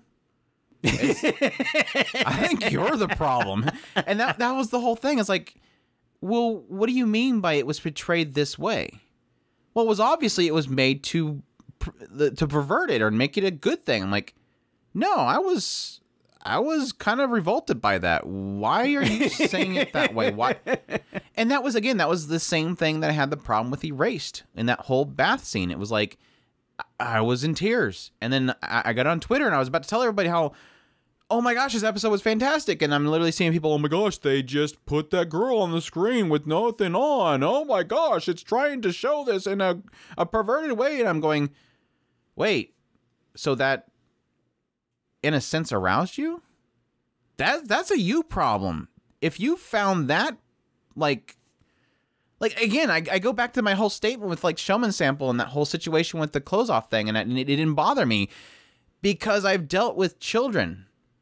And I don't see children that way because I've babysit and helped raise children that were not my own, let's be honest, but I helped them. I babysit a lot in the past. We used to have this one family that we helped with their children a lot. And so I guess it's just because I've dealt with that, I don't see it that way. So when the scene like that comes up, I'm going, that wasn't what I got out of that scene. And yes, I can see that being this whole aspect of the whole writer's intent thing, but when somebody sees something completely different than how I see it, I usually go, well, I guess the question is, why do you see it that way? And again, I'm not saying that if you're offended by Rudeus's actions, that you either have to accept it or that you are just trying to project. I'm just saying there's a few sides of the coin. Again, if you don't want to watch the show, don't watch the show. If you don't like Rudeus and you really hate him because of how he acts, that's not me saying that you like that stuff. I'm just saying, for some people, they're probably trying to guard for their own thought processes. So, sorry, side tangent. What are we talking about? I don't What are we talking remember. about? What are we talking about? Something about that got me off on some random tangent about being too relatable. So, But I agree with that idea. As I think that, and again, this goes back to what you're saying there is the aspect of how flawed Rudeus is, I think is a good thing, because there is an element to, if you watch certain shows, say Tanjiro. Let's take Tanjiro for example from Demon Slayer. Tanjiro is very hard to relate to, honestly. Yeah. The only thing that I relate to him with is his love for his family. I can get that. The fact that he wants to help Nezuko so badly, and this goes back to the whole idea of, it's all about, obviously siscon thing here. No. He loves his family. He lost his family. The only one he has left is his sister. I'm blown away that we haven't had an entire group that tried to trash Demon Slayer because siscon. I'm surprised we haven't had that yet. It's probably out there. But there is an element to that. But Tanjiro himself, outside of his love for his sister and the desire for him to help his sister, I don't really relate to him at all. He's too pure. He's too perfect. He has no flaws. He never gets really... Yeah, recently he got a little angry. But for the most part, he doesn't really get angry. He doesn't have these little things that make me see him as a human, other than whenever he is about his sister. I go, oh yeah, that's right. I get this guy. I understand I understand what he's thinking. And I think when you get with characters like Rudeus, where, yes, you don't agree with everything he does, you do see that this dude has a lot of little breaks in his body and breaks in his mind that make you go, yeah, I can kind of see somebody being a little messed up because of what he went through. I can see somebody not wanting to leave his yard because of what he went through in the past. Somebody who's been stuck in his room for 20 plus years. I can see that. I can see this guy being a little screwed up in the head. And I think there's a little understanding there. Whereas when you get into a character like an example that you gave, like, I'll even bring in Faraway Paladin. I enjoy that show, by the way. Really enjoy that show. Faraway Paladin, main character, don't really understand him. Sure. His character technically is the weakest part of that show. He's getting there. His character is developing. I really do like the idea of the Man of Cloth. It's a new take on the isekai aspect. He's going out there serving his goddess. That I like about him. But him as himself, we don't really know anything about him. He hints every now and then about his past self, but I think they indicated he doesn't really know much. He's got like I think he indicated there was like a fog or something. He doesn't really know. We get like 2 brief shots of what his past life was. So I don't know if he's flawed. I don't know much about him, so I can't relate to him so far. I just see a Man of Cloth. Going to Spirit Chronicles. I'm on a bus. Bus veers down the road, gets hit by a train. I don't know anything about this guy. I have more understanding about the self of him in the other world than I do about him in his past life. Because this person's body that he took over, again, is flawed. This is a mad guy that wants to get revenge for his mom. And funny enough, I didn't really care much about him, didn't really get him much until I seen that anger. The moment that it showed his visceral desire for revenge, I didn't really get him. I didn't really relate to him at all. I mean, granted, I don't really have a visceral, bloodthirsty hatred and want for revenge. Somebody? Come on, Andrew. Chill. I've been close at times with family and stuff, but it's an element that you see that somebody has issues that makes you correlate it with the fact that you have issues. If you listening to this don't have issues, then I mean, good on you. You're doing well. And congrats, but most people have issues, and I think when you can see that somebody else has issues, even if they're not same, you understand them more. And having, yes, what's the term, milquetoast? Having a Burke's character, if it's female, there's not much to grab onto. But again, not to say it's bad characters. Again, Tanjiro is a good character. I like him. He's too pure. I want to protect him. I want to prevent Tanjiro from having that corruption in his mind because he's so pure. That's the whole idea of want to protect, smile. That's like our cute girls doing cute things. We love them, We can't relate to them, but we love them and want to protect them from becoming corrupt like us, because then they won't be cute girls doing cute things. They'll be cute girls crying like Renge did in Nananbiori. We don't want Renge crying. But did we even answer that question? I think we did. Pretty sure we did. I think the bland aspect is that fear of creating a character that's too different than the reader. Again, I think that goes back to my original comment on this question is there is a lot of writers that like to create self-insert characters. They like to create a character that doesn't really have much going for them so that the reader finds themselves embedded in the story. So when a story plays out, protagonist gets isekai'd in another world, gets hit by a truck. When you're reading that, you're going, yo, man, I'm just imagining being hit by a truck. Protagonist goes into this room. It's full of harem characters, all these cute girls, and they're all over this main character. Man, I'm reading this and I feel like I'm there. And then suddenly out of nowhere it quotes. And then the protagonist thought, man, I wish I could go have a steak instead of be with these girls. Suddenly the reader's going, I didn't think that. Get it? It's that's that moment you break from your relation to the main character, and suddenly you're reading about somebody else because they're no longer in the mindset that you are in, and they're suddenly doing something else. So my assumption is that they want to go for a character that's bland, a character that you can relate to, so you can self-insert. And that's always the problem that we have with a lot of these stories. Is like this character had nothing going for them, and that's that whole mindset that people have right now with. Why is I think even Trash Taste recently when they talked about Mushoku Tensei thought of the same thing. Why is it that this is the godfather of the modern isekai is Mushoku Tensei, but yet nobody took the most crucial part from that story, which was a screwed up main character that actually has a past to him that you can actually build a character off of. All the other ones, they took the truck, they got there, they don't care about where they came from, they have no problems, they're kind of bland, they don't have any issues to work out, they're just focused on making harem and moving forward. But they got the truck in there. They got the truck in there. It is interesting to and this is kind of going in a way capturing some of the things that Andrew is bringing in and going back to what I was pointing out. It's an interesting aspect to stop and think about the fact that when as a writer, somebody and I'm not a great writer, and so I'm just trying to consider it from my perspective as doing writing.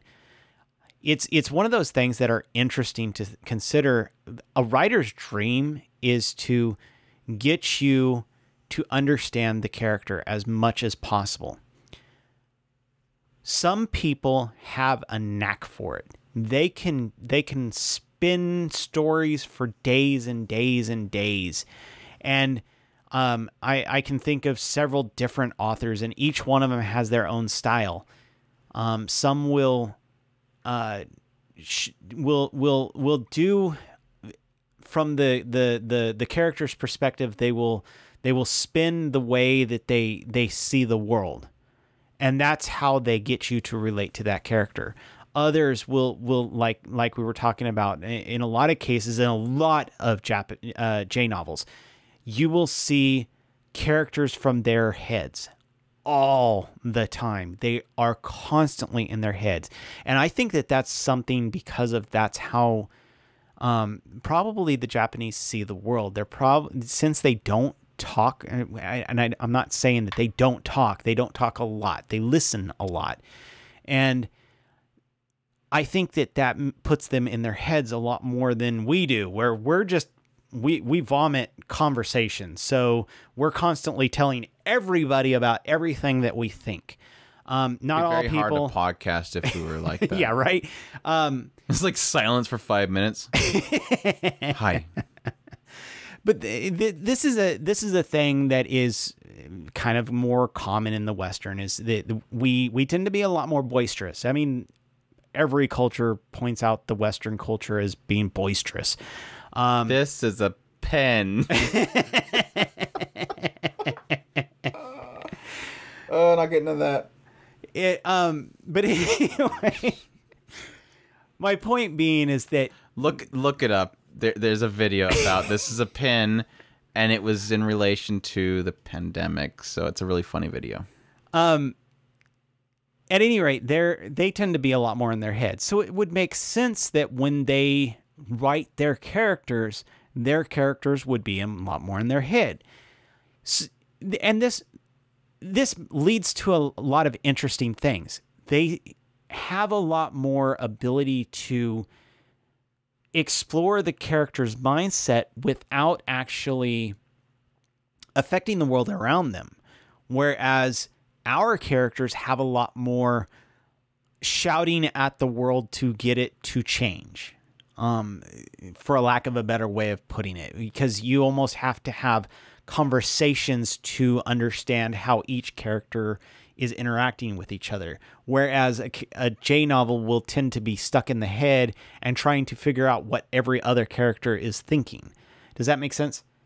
Yeah. I think it's just because I feel like the style of light novels are more centric on the idea of conversation and thought versus descriptive and area and environment and conversation. So yeah, and I just think that that's an interesting thing, and so that's why I find that it's interesting in a lot of cases when you stop and think about most of these characters are nowhere near as well written as somebody as Rudeus is, who obviously is very in his head.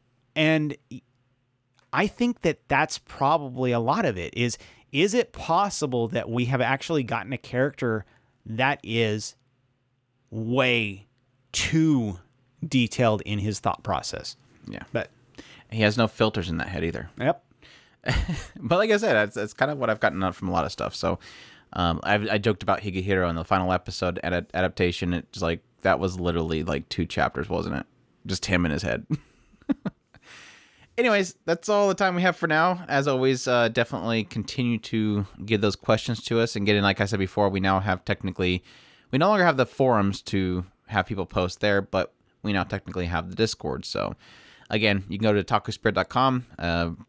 Technically a redesigned website that has links at the top for all of our social media accounts, as well as where you can donate to the podcast and help support us. Eventually, hopefully, we'll have merch on there. I'm waiting for the merch to come in, and I'm going to be able to, I guess, I wanted to get some of the samples to make sure their print quality was good and everything before I get the link out so people can buy the merch, and then find out like a week later, everybody's like, I just got the shirt and the quality's crap. I don't want that. I don't want people to get bad products. So, but yes, very apt to our current whole episode, and I hope they stay working there, because the joke will kind of, well, I guess it won't go away, but yes, I made a Darn It Roberts mug. We can officially blame the death of Funimation on Roberts. We can now blame it. It's more relevant now. Thank you, Chris. It's more relevant now. I just need to put on the side for the death of Funimation. It literally says, damn it, Roberts. And then on the side it'll say, for the death of Funimation. You didn't fix it. It was all on you. I'm putting all the blame on you. So much hope. You were the chosen one. You literally had one job. You literally had one job. We need to do that. We should put a meme. To be fair, dang it, Roberts, you were the chosen one, and it has to be Obi-Wan Kenobi. To be fair, she technically was brought in there after the whole debacle with Funimation, and she was supposed to fix it. It was already on fire. She just didn't have the big enough fire hose to put it out, or she literally used a fire hose on the servers. But yeah, additionally, we have some other stuff. I have some more kind of subtle style versions with this like more of like a monochromatic version of our Spirit Chan on there. Additionally, like I said, full color Spirit Chans on there, either Sunderi or the Happy version.